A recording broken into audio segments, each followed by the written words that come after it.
और आखिरी है प्रेरितकाम 16 का 3 और 4 का अभी हम पढ़ते हैं। कहीं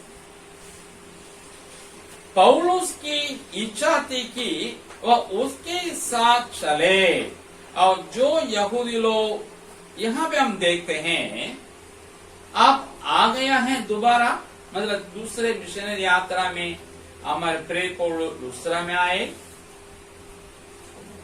आप देख रहे हैं जो मेरे पहली मिशनरी यात्रा में जब मैं स्थापना किया कलीसिया की, उस वक्त में ये लड़का विश्वास में आया, यहूदी लड़का, माँ भी विश्वास में आई। अब है 1 साल में ये चेला ही बन गया है, ये विश्वासी ही नहीं चेला ही बन गया। सोचा इसको मेरे साथ ले चले सेवकाई की।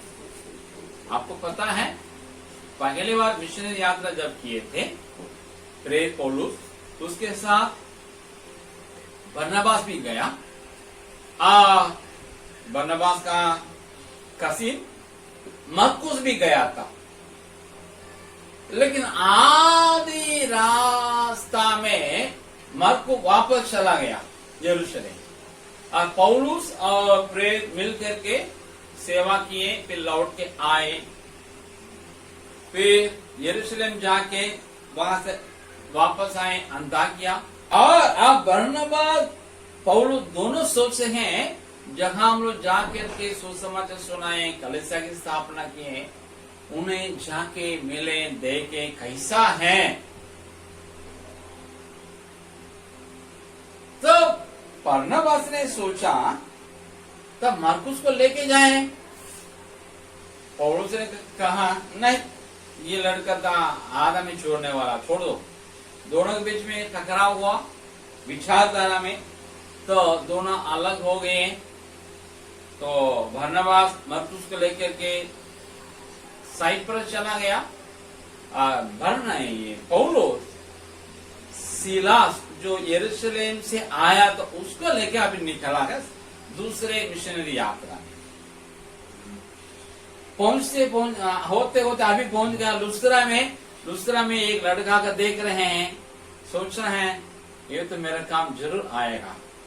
मरकुस मेरा काम आया नहीं, उस जगह में इसको हम रख सकते हैं, ये भी जवान वो भी जवान था। तो ये टीनेजर को 17-18 उम्र का किशोर तीमुथ को अपने साथ ले गया है। थोड़ा सोचिए, जैसे यूनिके अपने माँ के लिए एकलौती बेटी थी, कोई दूसरा भाई बहन नहीं, तो वो अपने माँ को क्या की है, साथ रख करके देखभाल की है। अब है ये यूनिके के यहाँ पति का जिक्र नहीं है, इसलिए पंडित लोग कहते हैं वो अब विधवा बन गई है। पहले से माँ भी विधवा है और बेटी भी विधवा है, और बेटा 16-17 साल या 18 साल का लड़का है, उनका भी ज्यादा उम्र नहीं हुआ होगा। अब इसका भी एकलौता बेटा है,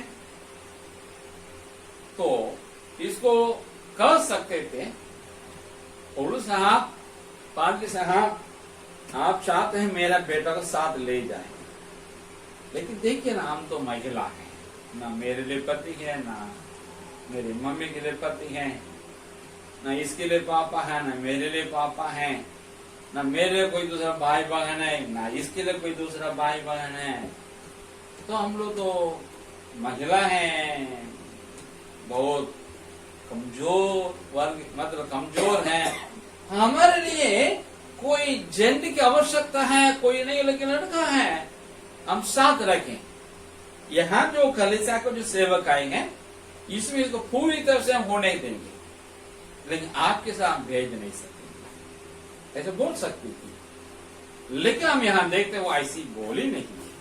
यूनी को जब मैं बिहार आने के लिए निर्णय लिया, मेरे पापा बोल दे तुम चले जाओ, 93 की बात है, इसलिए मैं जा करके ब्रदर अगस्तिन जयवा कुमार की मीटिंग में बैठे, प्रभु के वचन मेरे ओर आया, जो मुझे बिहार आने के लिए उकसाया।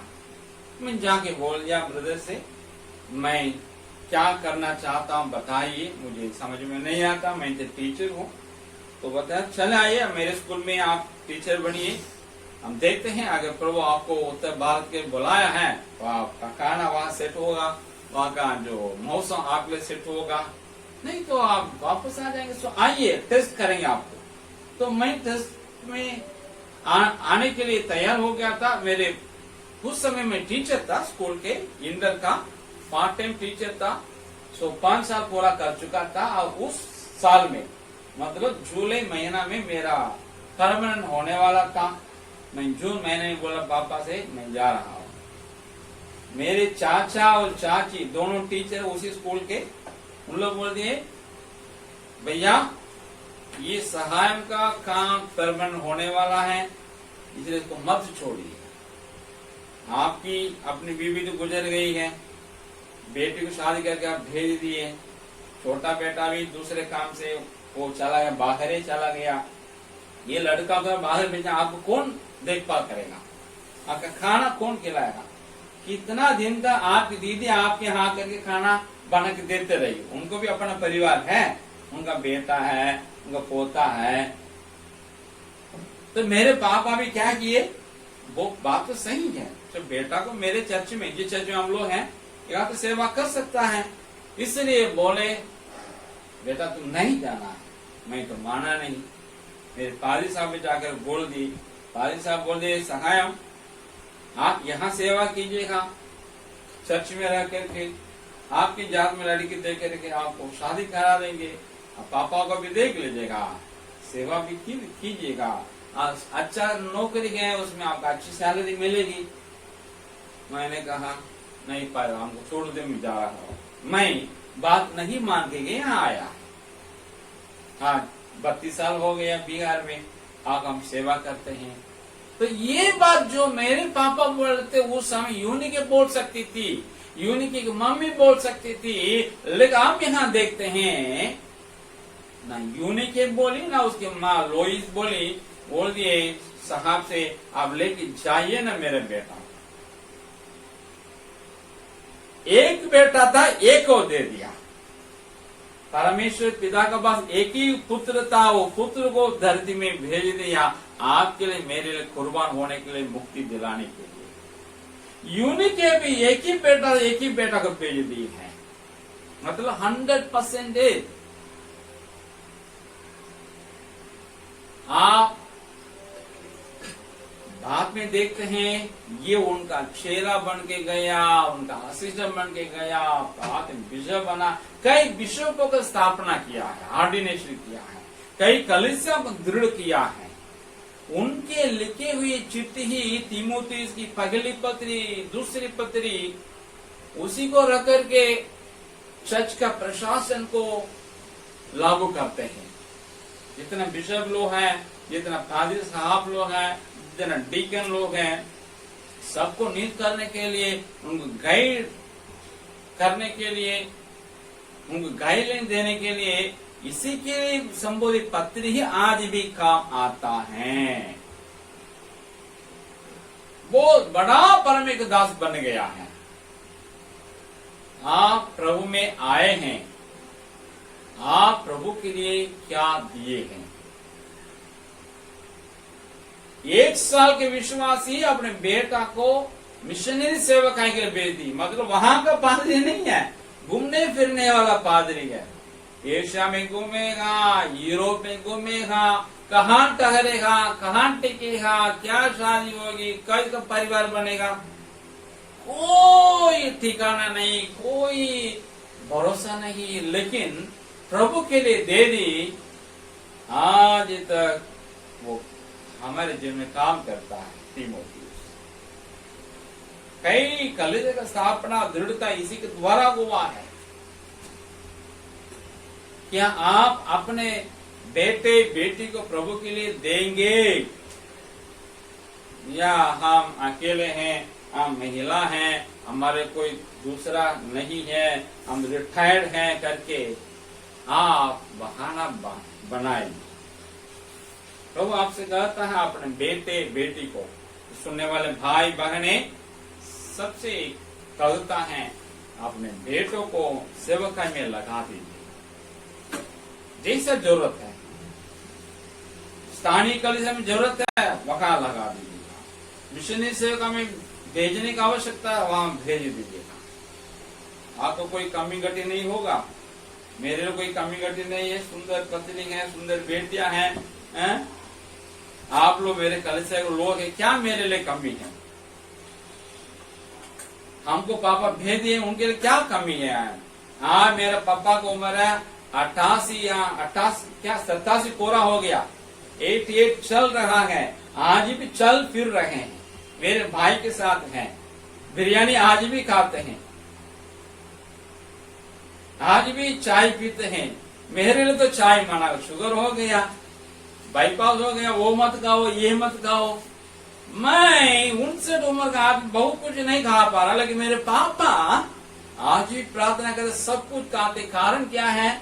मुझे भेज दिए बिहार के लिए, सेवकाई के लिए, अगस्तीन जब कुमार ब्रदर के साथ ढाओ करके भेज दिए, जैसे पौलुस के साथ भेजा गया है। मेरे पापा कोई कमी नहीं है, उनके छोटे भाई गुजर गए रिटायर होकर 1 ही साल में, उनकी दीदी थी वो भी गुजर गई है, लेकिन मेरे पापा आज तक जिंदा है, चल फिर रहे हैं। चल फिर रहे मतलब क्या है? मेरे भाई के साथ मोटरसाइकिल में बैठ करके 6-7 घंटा यात्रा करता है महीना में 1 या 2 बार।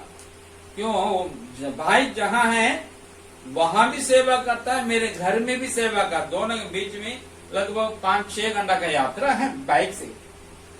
वो पापा को बाइक से लेके जाता है, वहां से बाइक से लेके आता है। मेरे दोस्त लोग होते, क्या करता है तुम्हारा भाई? पापा को ऐसे ऐसे घुमाता फिराता बाइक से। दुनिया के लोग समझ नहीं सकते हैं, हम लोग समझ सकते हैं। इतना बल ताकत क्यों दिया परमेश्वर? अपने बेटा को 3000 किलोमीटर दूर में दूसरे भाषा बोलने वाले, दूसरे संस्कृति वाले, दूसरे सोच विचार रखने वाले, दूसरे मौसम, दूसरा करना, वहां जाकर सेवा करें। मेरा ना रहे, प्रभु का ही रहे, देश का ही रहे। इसी का प्रतिफल पर में उनको इतना लंबी आयु दिया है, अच्छा स्वस्थ रखा है। मेमोरी पावर भी ठीक ही है, थोड़ा कम है लेकिन बुरा नहीं है। प्रियो, आप अपने बच्चों को, छोटा है तो डेडिकेट कर दीजिएगा, बड़ा है तो भेज दीजिएगा सेवकाई में, मिशनरी सेवकाई में। आप कमी नहीं पाएंगे, आपका कोई गति नहीं होगी। अगर यहोवा आपके परमेश्वर है, सारी यहोवा आपका चरवाहा है, तो आपको क्या कमी होगी, क्या गति होगी? भजन संगीता 23, आप बोलने के लिए नहीं, जीने के लिए उस पर विश्वास रखिएगा, परमेश्वर आपको अगुवाई करेंगे। तो 3 बातें मैंने कहा। सबसे पहली बात, आप अपने मसीही विश्वास को अपने बेटों को दे दीजिएगा, वचन को उसके सिखा करके उसमें तैयार कीजिएगा। अपने पापा मम्मी जो कर्तव्य करना है उसे कर दीजिएगा, पति पत्नी बहाना नहीं देना है। दूसरा है, अगर आप जनजात क्रिश्चियन हैं या धर्म से क्रिश्चियन हैं, तो आपको यीशु मसीह में विश्वास रख करके व्यक्तिगत रूप में यीशु मसीह को अपने साथ संबंध में बनाना है। उनका उद्धार, उनको अपना उद्धारकर्ता मान करके ये व्यवहारिक विश्व मसीह बन करके आगे बढ़िए। तीसरा है, अपने बच्चों को प्रभु के लिए दे दीजिए, आपको कोई कमी घटी नहीं होगी। जिसके मैं उदाहरण हूँ, मेरे पापा एक नमूना है। परमेश्वर आपको आशीष करें।